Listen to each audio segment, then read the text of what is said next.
saya Olivia dan kamu boleh panggil saya Cikgu Olivia.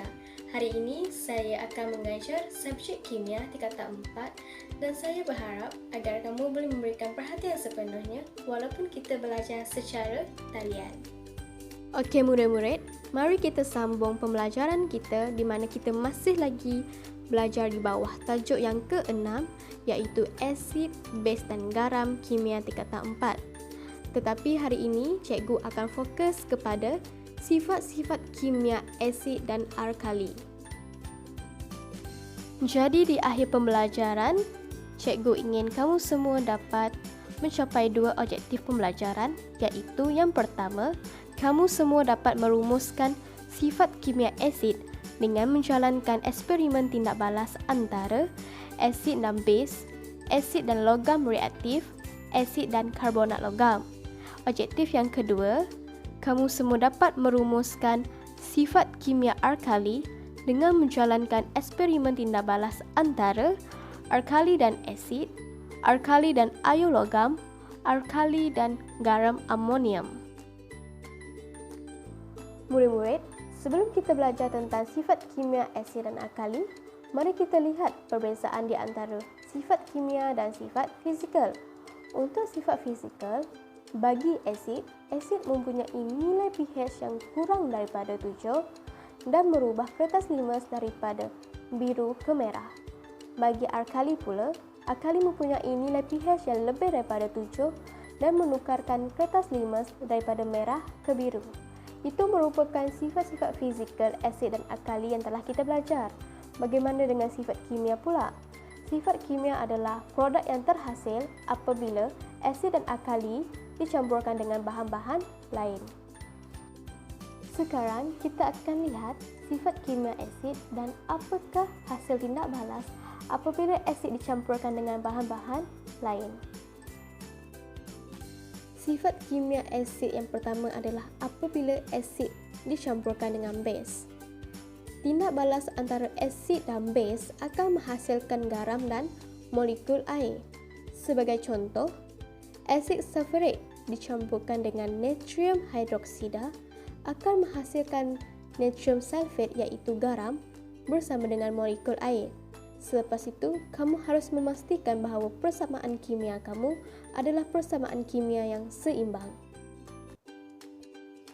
Kemudian, sifat asid yang kedua pula kita dapat lihat apabila asid dicampurkan dengan logam reaktif. Tindak balas antara asid dan logam reaktif akan menghasilkan garam dan gas hidrogen. Contoh, asid nitrik dicampurkan dengan logam reaktif seperti kalium akan menghasilkan garam iaitu kalium nitrate bersama dengan gas hidrogen. Seperti biasa juga, kamu harus memastikan bahawa persamaan kimia kamu seimbang. Sifat kimia asid yang terakhir adalah apabila asid dicampurkan dengan karbonat logam. Tindak balas daripada asid dan karbonat logam akan menghasilkan garam, molekul air dan gas karbon dioksida.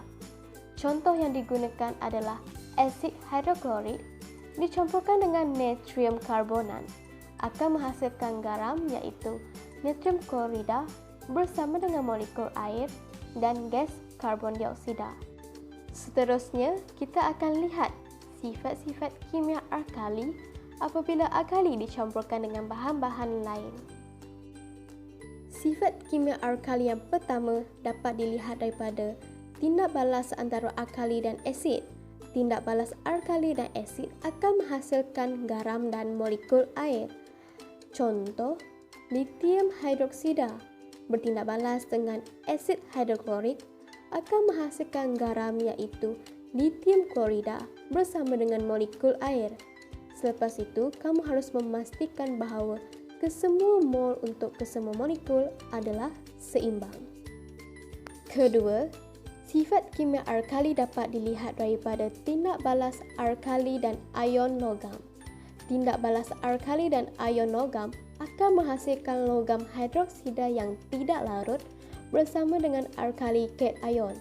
Sebagai contoh, kalium hidroksida dicampurkan dengan ion logam seperti kalsium akan menghasilkan kalsium hidroksida bersama dengan kalium cation.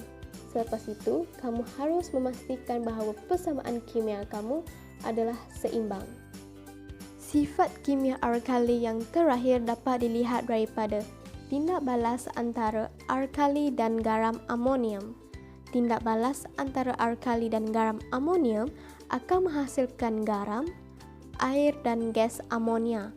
Contoh, natrium hidroksida dicampurkan dengan amonium klorida akan menghasilkan garam iaitu natrium klorida bersama dengan molekul air dan gas amonia. Kesemua persamaan kimia ini kamu perlu pastikan bahawa dalam persamaan kimia yang seimbang. Baiklah, secara kesimpulannya, sekiranya asid dicampurkan dengan base akan menghasilkan garam dan air. Sekiranya asid dicampurkan dengan logam reaktif akan menghasilkan garam dan juga gas hidrogen. Sekiranya asid dicampurkan dengan karbonat logam akan menghasilkan garam, air dan juga gas karbon dioksida. Bagi sifat kimia alkali pula, tindak balas antara alkali dan asid akan menghasilkan garam dan air. Yang kedua, tindak balas antara alkali dan ion logam akan menghasilkan logam hidroksida bersama dengan alkali cation. Yang terakhir, alkali yang dicampurkan dengan garam amonium akan menghasilkan garam, air dan juga gas amonia. Okey murid-murid, sampai di sini sahaja pembelajaran kita pada hari ini. Berjumpa lagi kita di kelas minggu hadapan dengan subtopik yang baharu.